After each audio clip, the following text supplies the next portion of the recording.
How to make fairy bread.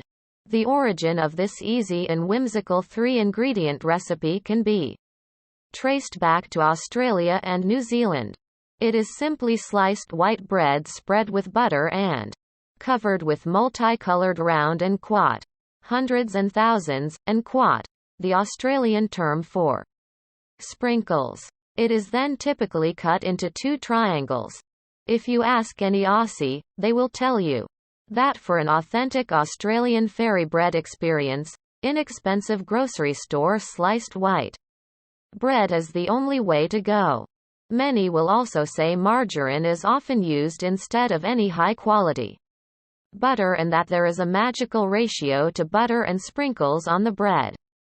The butter needs to be spread on thick enough to allow the sprinkles to adhere, but not so much that it overpowers the flavor. Ingredients: 8 slices white bread, 1/4 cup softened salted butter, 1/4 cup multicolored sprinkles.